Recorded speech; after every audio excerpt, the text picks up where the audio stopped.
Selamat siang nih, Assalamualaikum warahmatullahi wabarakatuh. Kita lagi di Desa Kota Cafe nih, salah satu ruangnya. Saya kedatangan 3 orang nih dari Universitas Muhammadiyah, Kang Aceh, aktivis lingkungan yang lagi ngehits nih tentang TPA ya, Kang Wahyu, kemudian Kang Roin dari Dewan. Saya langsung aja ya bertanya ya. Tema kali ini tentang lingkungan nih, lingkungan di Jawa Barat. Kang Wahyu dulu nih. Nanti kepada bertiganya. Ya, Apa yang dirasakan selama Pak Ridwan Kamil ini memimpin Jawa Barat 5 tahun? Apakah aspek lingkungan itu positif, negatif? Atau kalau dari rating itu berapa tuh kepedulian dia? 1 sampai 10. oh gitu ya. Kang Wahyu. Kalau bicara lingkungan, maka biasanya harus mengacu kepada raport yang ditetapkan oleh pemerintah pusat kepada daerah. Dalam ini adalah indeks kualitas lingkungan. Itu kan nanti terbagi 3 tuh, ada kualitas air, ada udara, dan juga tutupan lahan hutan, begitu. Nah, bagaimana perhitungannya? Nah, spesifik terkait dengan kualitas udara, kita memahami saat ini polutan yang begitu banyak ya, terutama PM 2.5, kemudian itu yang halus, PM 10 yang agak kasar, itu ternyata Jawa Barat itu memiliki potensi lebih tinggi daripada ibu kota negara. Artinya kualitas udara di Jawa Barat itu tidak baik-baik saja, terutama di Bandung Raya. Bagaimana dengan kualitas air? Nah, kualitas air nanti terkait dengan beberapa faktor penyebabnya. Salah satunya adalah limbah dan sampah yang masuk ke air. Nah, kita punya hal yang spesifik terkait dengan gubernur yang satu ini, karena hanya satu-satunya gubernur di Indonesia yang memiliki perpres khusus terkait urusan daerah aliran sungai. Nah, sungai berarti kan kaitannya sama air ya.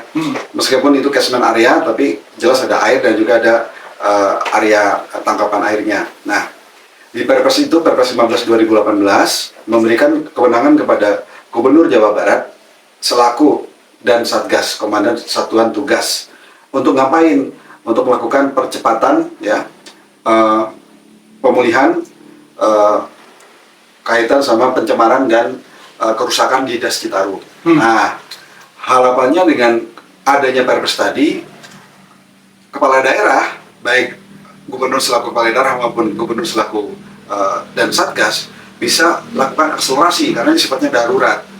Nah, namun kita tahu sampai beliau berakhir jabatan dari 2018 sampai 2023, urusan yang diharapkan kalau misalnya fokusnya itu Das Citarum saja sebagai rujukan karena ini das yang terbesar. Goalnya sih 2025 adalah cemar ringan atau bahkan sampai ke kualitas kelas 2. Tapi kita lihat dengan masalah kita lihat kemarin adalah di Sari Mukti ya, air lindi yang mengandung B3 terus mengelontor ke Waduk Cirata dengan katakan debit minimal sekitar bisa 200, bahkan rata-rata 500 kubik per hari. Bahkan kalau musim hujan bisa hampir mendekati 2000. Rasanya apa yang dicanangkan untuk bisa cemar ringan, kemudian nantinya baku untuk kelas 2, itu tercapai. Jadi saya melihatnya beginilah, dari 2 hal ini saja, Gubernur Jawa Barat yang dimaksud adalah Pak Ridwan Kamil itu, saya katakan belum sukses. Kalau bahasa vulgarnya mungkin masih gagal. Gagal ya? Gagal begitu. Karena apa? Kita melihat justru di akhir itu beliau tutup dengan jabatannya dengan TPA Sari Mukti masih terbakar. Dan naik helikopter ke sana itu? Ya, itu helikopter sendiri kan justru menebarkan selama ini belum pernah ke sana? Selama menjabat tuh belum pernah ke sana? Sepengetahuan saya belum. Iya. Ya. Jadi ini persoalan karena apa? Yang namanya tempat pemrosesan akhir itu baik udara maupun air lindinya B3 begitu. Jadi dahsyat apa yang ditinggalkan beliau sebagai warisan. Nah, skalanya berapa? Saya harus katakan untuk urusan yang lain boleh saja beliau punya nilai di atas 6, tapi untuk urusan lingkungan hidup saya kira nilai beliau di bawah 5. Begitu. 4 dong. Ya, karena itulah ya. 3. Ya, bisa mana ya. Oke, Kang Roin gimana? Iya, saya sih secara prinsip memang gubernur itu sangat minim sekali mengajak partisipasi masyarakat untuk menangani masalah lingkungan. Kemudian terkesan kalau beliau punya program masalah lingkungan itu hanya orang-orang terbatas yang dia ambil, tapi tetap kebijakannya itu bagaimana dia gitu, tidak pernah meminta masukan yang konkret dari masyarakat. Contohnya misalnya tentang tadi apa namanya Das Citarum ya.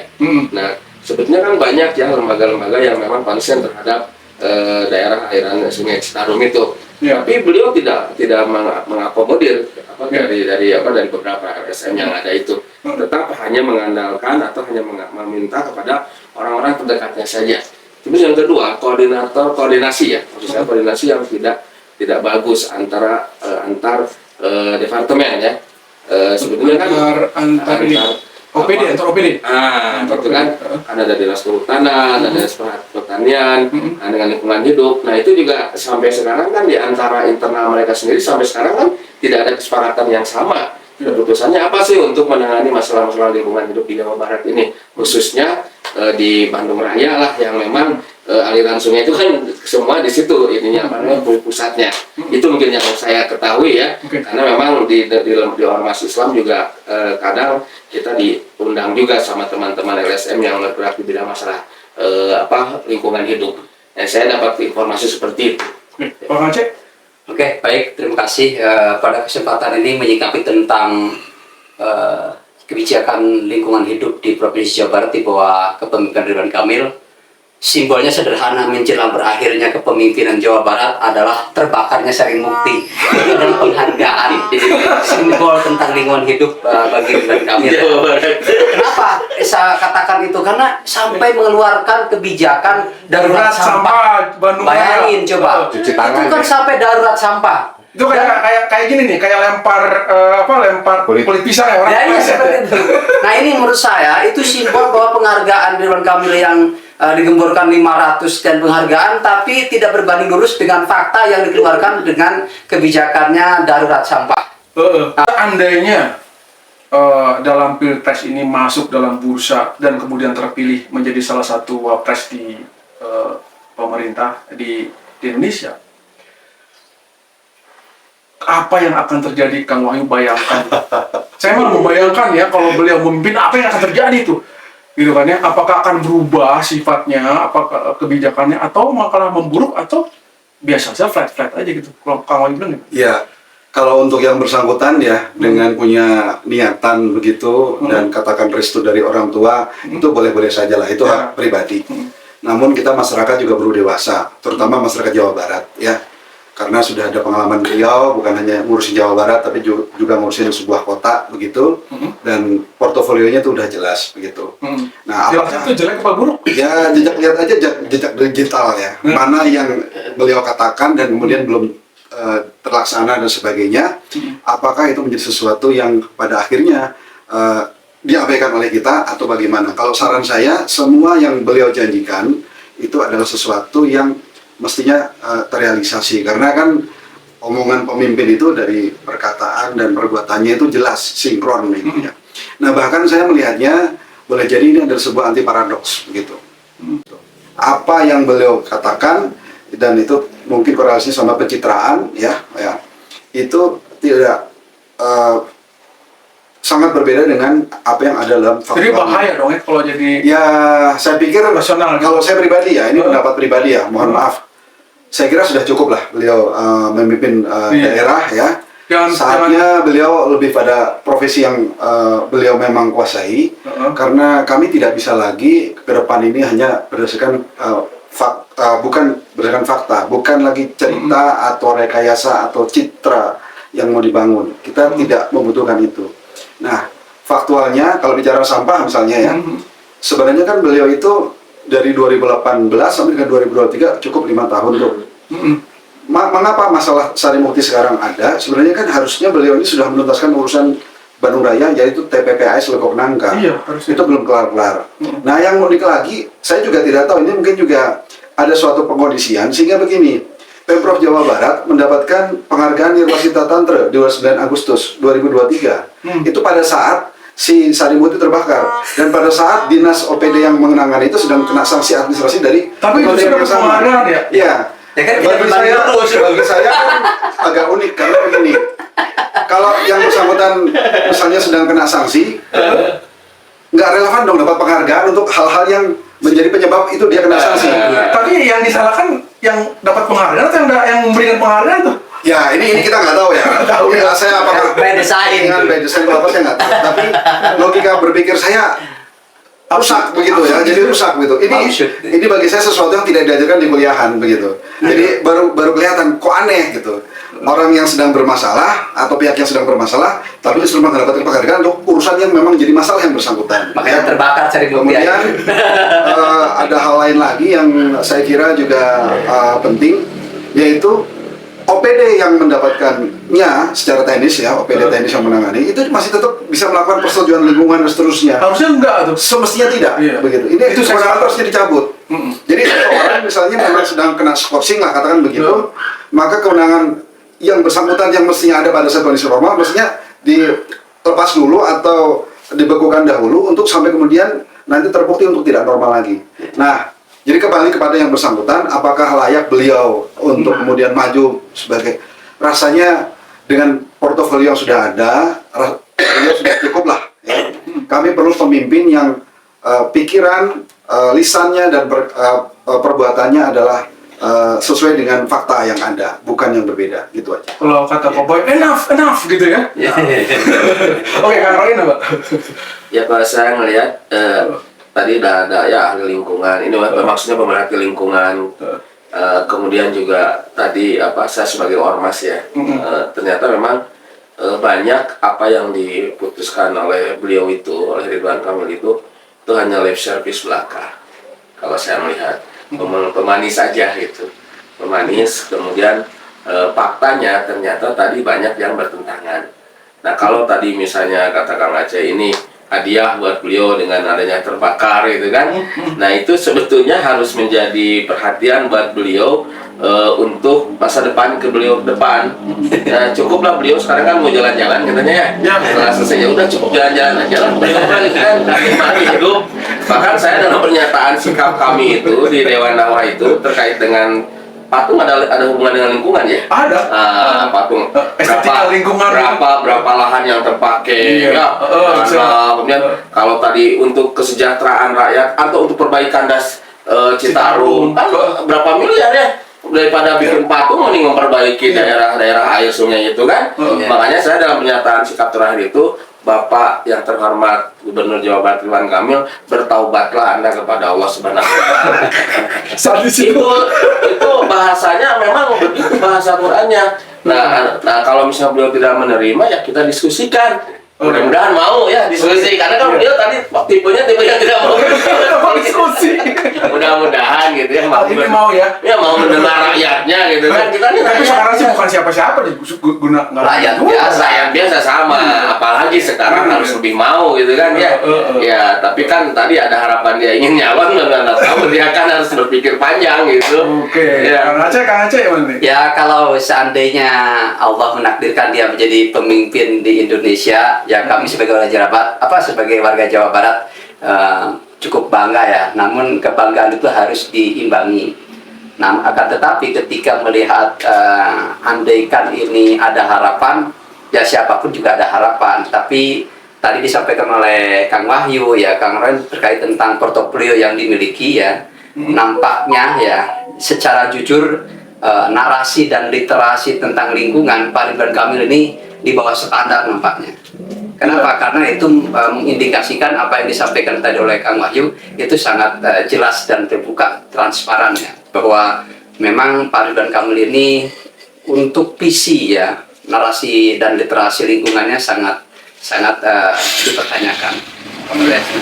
Terima kasih. Oke. Nah ini terakhir nih. Kang Roin tentu kan bergelut dengan masyarakat juga, Kang Wahyu juga, Kang Aceh juga gitu ya. Sebenarnya masyarakat Jawa Barat nih, kita di Jawa Barat barangkali bisa sedikit kasih gambaran ya, tokoh atau wapres atau gubernur. Kita tuh sedang memerlukan orang seperti apa sih? Gitu kan, kalau tentang seperti Ridwan Kamil, udahlah, that's enough gitu kan, kalau kata Koboy ya. Kalau Kang Wahyu, apa kira-kira yang dibutuhkan Jawa Barat? Ya, kan wapres misalnya atau wapresiden. Ya, saya pikir kita kembali kepada pemimpin bangsa ini mesti negarawan, itu dulu ya. Nah, negarawan itu berarti dia mendahulukan urusan-urusan di luar urusan pribadi sebagai hal yang prioritas sesuai dengan amanah yang bersangkutan dapatkan begitu. Nah, tapi juga kita pahami hal-hal prioritas apa yang kita harus hadapi di masa mendatang. Kata orang, dengan kondisi alam ini menjadi makin tidak bersahabat, boleh jadi urusan ketahanan pangan itu menjadi sesuatu yang prioritas. Tapi juga harus disimak, ketahanan pangan ini tidak akan lepas dari kondisi lingkungan yang baik.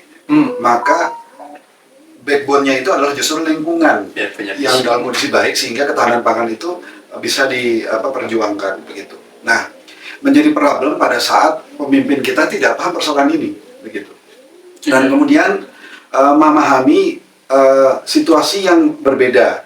Nah, Gubernur Jawa Barat sebelumnya ini ya, Pak Ridwan Kamil itu sebenarnya punya sebuah kekuatan regulasi yang sangat dahsyat. Karena dalam Perpres 15 2018 itu dalam konsiderannya hanya satu regulasi, yaitu Undang-Undang Dasar 1945. Jarang sekali saya temukan Perpres yang konsiderannya hanya satu dan itu adalah Undang-Undang Dasar. Artinya apa?